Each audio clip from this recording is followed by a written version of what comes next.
হরে কৃষ্ণ, রাধে রাধে। সকল দর্শক বৈষ্ণববৃন্দদের চরণে আমি প্রণাম জানাই। আগামী 11ই ফাল্গুন 24শে ফেব্রুয়ারি একাদশী ব্রত উপবাস। তো প্রতি একাদশীর যেমন এক একটা মাহাত্ম্য থাকে, আলাদা আলাদা মাহাত্ম্য, তেমন বিজয়া একাদশীরও একটা নিজস্ব মাহাত্ম্য আছে। সেই একাদশীতে শ্রী রামচন্দ্রের সম্পর্কে কিছু কথা বলা হয়েছে। শ্রী রামচন্দ্রের একদম একটা কাহিনী, সত্য কাহিনী, সেটা তুলে ধরা হয়েছে। তো আমরা দেখে নিই সেই একাদশীর মাহাত্ম্যে কি বলা হয়েছে। বিজয়া একাদশী। স্কন্দ পুরাণে এই একাদশী মাহাত্ম্য এইভাবে বর্ণিত রয়েছে। মহারাজ যুধিষ্ঠির শ্রীকৃষ্ণকে বললেন, হে বাসুদেব, ফাল্গুন মাসের কৃষ্ণপক্ষের একাদশীর মাহাত্ম্য অনুগ্রহ করে আমাকে বলুন। শ্রীকৃষ্ণ বললেন, হে যুধিষ্ঠির, এই একাদশী বিজয়া নামে পরিচিত। এই একাদশী সম্পর্কে একসময় দেবর্ষি নারদ স্বয়ম্ভু ব্রহ্মাকে জিজ্ঞাসা করেছিলেন। তিনি এই প্রসঙ্গে যা বলেছিলেন তা আমি এখন তোমাকে বলছি। এই পবিত্র পাপ বিনাশকারী ব্রত মানুষকে জয় দান করে বলে বিজয়া নামে প্রসিদ্ধ। তো কাহিনীটা শুরু হচ্ছে। শ্রীকৃষ্ণ যুধিষ্ঠির মহারাজকে বলছেন, পুরাকালে শ্রী রামচন্দ্র 14 বছরের জন্য বনে গিয়েছিলেন। সীতা ও লক্ষ্মণের সঙ্গে তিনি পঞ্চবটী বনে বাস করতেন। সেই সময় লঙ্কাপতি রাবণ দেবী সীতাকে হরণ করে। সীতার অনুসন্ধানে রামচন্দ্র চতুর্দিক ভ্রমণ করতে থাকেন। তখন মৃতপ্রায় জটায়ুর সাথে তার সাক্ষাৎ হয়। যখন শ্রী রামচন্দ্র 14 বছরের জন্য বনবাসে গিয়েছিলেন, তখন রাবণ সীতা দেবীকে একা পেয়ে হরণ করে নিয়ে চলে গেছিলেন। তো সেটা কে দেখেছিল? জটায়ু। জটায়ু কে ছিলেন? শ্রী রামচন্দ্রের পিতা দশরথের বন্ধু ছিলেন। সেই জটায়ুর বৃদ্ধ হয়ে গিয়েছিলেন, কিন্তু তারপরেও তিনি যখন দেখেছিলেন যে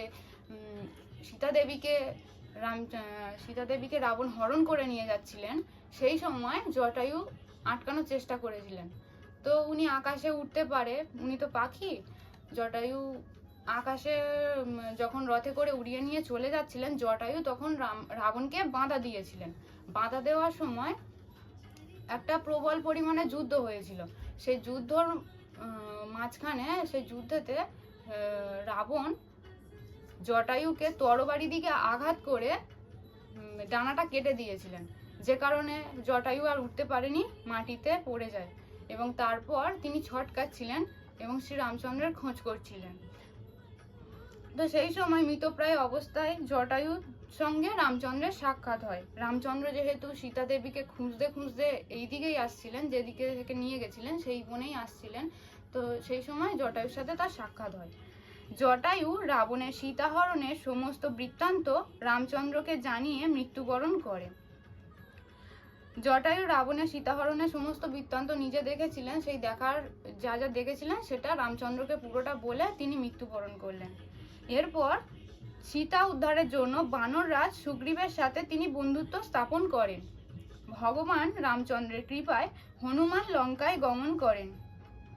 যেহেতু একটা সমুদ্র ছিল, সেই সমুদ্রটা কিভাবে পার হবে রামচন্দ্র তো সবই জানতেন, কিন্তু তারপরেও হনুমানকে দিয়ে ভগবানের সেবা কার্যে হনুমানকে নিযুক্ত করতে চেয়েছিলেন।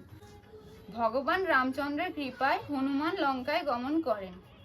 রামচন্দ্রের কৃপায় হনুমান এমনই শক্তিশালী ছিলেন যে একটা সমুদ্রের এধার থেকে ওধার পর্যন্ত পার হওয়া, লাফ দিয়ে পার হওয়া কোনো ব্যাপার নয়। তো রামচন্দ্রের কৃপায় হনুমান লঙ্কায় এইভাবে গমন করলেন। সেখানে অশোক বনে সীতা দেবীকে দর্শন করে শ্রীরাম প্রদত্ত আংটি তাকে অর্পণ করেন।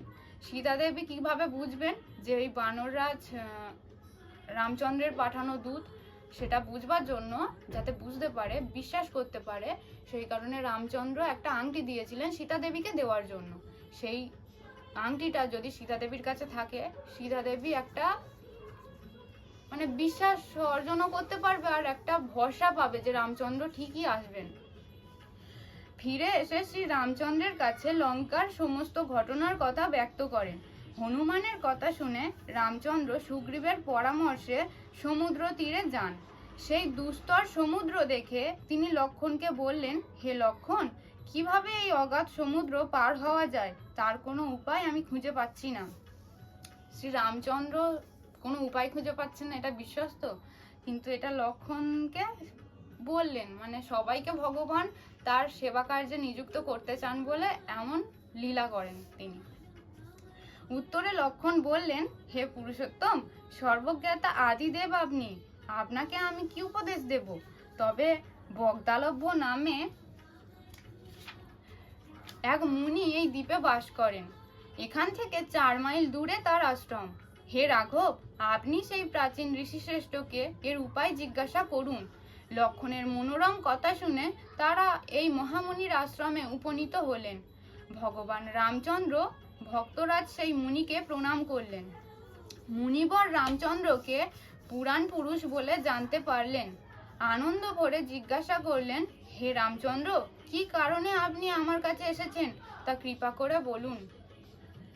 মুনিও বুঝতে পেরেছেন যে রামচন্দ্র আমাকে ওনার কোনো সেবা কার্যে নিযুক্ত করতে চেয়েছেন, তাই আমার কাছে এসেছেন। শ্রী রামচন্দ্র বললেন, হে মুনিবর, আপনার কৃপায় সৈন্য সহ আমি এই সমুদ্র তীরে উপস্থিত হয়েছি। রাক্ষস রাজের লঙ্কা বিজয় করাই আমাদের প্রধান উদ্দেশ্য। যাতে এই ভয়ঙ্কর সমুদ্র উত্তীর্ণ হতে পারি তার উপায় জানবার জন্য আমরা আপনার কৃপা প্রার্থনা করি। মুনিবর প্রসন্ন চিত্তে পদ্মলোচন ভগবান শ্রী রামচন্দ্রকে বললেন, হে রাম, আপনার অভীষ্ট সিদ্ধির জন্য যে শ্রেষ্ঠ ব্রত করণীয় আমি তা বলছি। ফাল্গুন মাসের কৃষ্ণপক্ষের বিজয়া নামক একাদশী ব্রত পালনে আপনি নিশ্চয়ই সৈন্য সহ সমুদ্র পার হতে পারবেন। এই ব্রতের বিধি শ্রবণ করুন।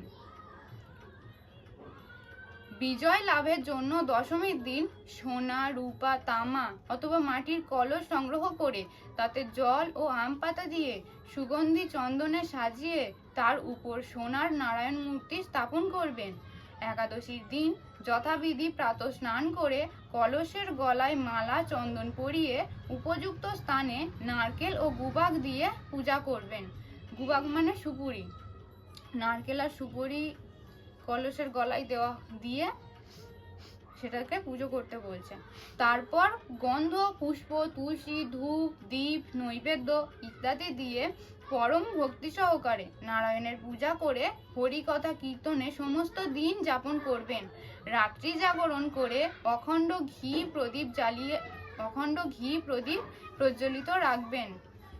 সারা রাত্রি একটা ঘিয়ের প্রদীপ প্রজ্বলন করে রাখতে বলছেন। দ্বাদশীর দিন সূর্যোদয়ের পর সেই কলস বিসর্জনের জন্য কোনো নদী, সরোবর বা জলাশয়ের কাছে গিয়ে বিধি অনুসারে পূজা নিবেদনের পরে তা বিসর্জন দেবেন। তারপর ওই মূর্তি বেদজ্ঞ ব্রাহ্মণকে দান করবেন। এই ব্রত প্রভাবে নিশ্চয়ই আপনার বিজয় লাভ হবে। তো রামচন্দ্র কিভাবে লঙ্কা বিজয় করবে সেই উপদেশ ওই মুনি শ্রীরামচন্দ্রকে বললেন। এই বিজয়া একাদশী ব্রত পালন করলে যে যার মনস্কামনা পূর্ণ হবে, যে মনস্কামনা নিয়েই করুক না কেন তা সেই মনস্কামনা পূর্ণ হবে। তো যেহেতু একটা বড় যুদ্ধে সীতা দেবীকে অপহরণ করা হয়েছে, সীতা দেবীকে উদ্ধার করতে হবে, এরকম একটা বড় যুদ্ধের জন্য একাদশী ব্রতের ফল অবশ্যই প্রয়োজনীয়, সেটা প্রচারের জন্য শ্রী রামচন্দ্র নিজেই বিজয়া একাদশী ব্রত পালন করলেন। ব্রহ্মা বললেন, হে নারদ, ঋষির কথা মতো ব্রত অনুষ্ঠানের ফলে তিনি বিজয়ী হয়েছিলেন। সীতা প্রাপ্তি, লঙ্কা জয় এবং রাবণ বধের মাধ্যমে শ্রী রামচন্দ্র অতুল কীর্তি লাভ করেছিলেন। তাই যথাবিধি যে মানুষ এই ব্রত পালন করবেন তাদের এ জগতে জয়লাভ ও পরজগতে অক্ষয় সুখ সুনিশ্চিত জানবে। কি বলছে? এই ব্রত যে পালন করবে তার এ জগতে তো জয়লাভ হবেই এবং পরজগতেও সে অক্ষয় সুখ লাভ করবে। হে যুধিষ্ঠির, এই কারণে এই বিজয়া একাদশী ব্রত পালন অবশ্য কর্তব্য। এই ব্রত কথা শ্রবণ ও কীর্তন মাত্রই বাজপেয় যজ্ঞের ফল লাভ হয়। তাহলে আমরা এই একাদশীর মাহাত্ম্য পাঠ করে এটুকু জানতে পারলাম যে একাদশী, শুধু বিজয়া একাদশী ব্রত করে শ্রীরামচন্দ্র সীতা প্রাপ্তি হয়েছিল, লঙ্কা জয় করেছিলেন, রাবণও বধ করেছিলেন এবং রাজা হিসেবে তার যে খ্যাতি সেটাও তিনি প্রাপ্ত হয়েছিলেন। এ জগতেও সে সম্পূর্ণভাবে সুখী হবে এবং পরজগতে যখন মৃত্যুর পরেও সে সুখী হবে। একাদশী ব্রত পালন করলে তা নিষ্ফল হয় না। তাই সবাইকে ভগবান এই একাদশীর মাহাত্ম্য প্রচার করবার জন্য নিজে একাদশী ব্রত পালন করলেন এবং আমাদেরকে জানাতে চাইলেন যে আমরা যদি প্রত্যেক একাদশী ব্রত পালন করি, সেটা আমাদের কোনো মনস্কামনার জন্য হোক, পুণ্য লাভের জন্য হোক, সুকৃতি লাভের জন্য হোক, কিংবা ভগবানের সন্তুষ্টি বিধানের জন্যই হোক, সবটা আমাদেরই কল্যাণ হবে। আমরা যদি একাদশী ব্রত পালন করি তাতে আমাদেরই পরম মঙ্গল হবে। তো এই একাদশী পালন করার এটাই ছিল উদ্দেশ্য। আমাদের মতো কলিহত জীবেদের জন্য যে একাদশী ব্রতটা কতটা প্রয়োজন সেটা বোঝানোর জন্য শ্রী রামচন্দ্র এই বিজয়া একাদশী ব্রত পালন করলেন। এবং আমরা অন্যান্য যে একাদশীর ব্রত মাহাত্ম্য পাঠ করেছি তাতে নিশ্চয়ই আমরা শ্রবণ করেছি যে একাদশীর ফল কতটা পুণ্যদায়ক, কতটা অক্ষয় ফল লাভ করা যায় এই একাদশী ব্রত পালন করলে। তো আমরা সুকৃতির জন্য হোক, পুণ্য লাভের জন্য হোক এই একাদশী ব্রত পালন করব। আর একাদশী ব্রত পালন করতে গেলে এমন কিছু করতে হয় না, একাদশীর আগের দিনে এবং পরের দিন নিরামিষ আহার করতে হয় এবং সমস্ত প্রকার পেঁয়াজ রসুন আমিষ আহার ত্যাগ করতে হয় এবং একাদশীর দিন ভগবানের সেবা পূজা আদি করতে হয় এবং পঞ্চরবিশস্য নেওয়া বারণ। তো এবার পরের দিনে, তার একাদশীর পরের দিনে দ্বাদশীর দিন তো পালন করতে হয়। তো সেটা যেই পঞ্চরবিশস্য আমাদের খাওয়া বারণ থাকে, সেই দ্রব্য ভগবানকে নিবেদন করে সেই প্রসাদ আমাদেরকে গ্রহণ করে পালন করতে হয়। তার একটা নির্দিষ্ট সময় থাকে, সেই সময়টা বলে দিচ্ছি। পালন টাইমটা হচ্ছে পরের দিন দ্বাদশীর দিন 25শে ফেব্রুয়ারি মঙ্গলবার 6:01 থেকে 9:57 মধ্যে পালন। আপনারা সবাই একাদশী ব্রত পালন করুন, সঠিক সময়ে পালন করুন এবং এই পুরো ভিডিওটা দেখার জন্য আপনাদেরকে অসংখ্য অসংখ্য ধন্যবাদ। আপনারা ভিডিও দেখুন এবং কমেন্টে অবশ্যই হরে কৃষ্ণ লিখতে ভুলবেন না এবং প্রচুর প্রচুর শেয়ার করে দিন এবং যারা চ্যানেলে নতুন তারা অবশ্যই এই চ্যানেলটিকে সাবস্ক্রাইব করে দেবেন। হরে কৃষ্ণ।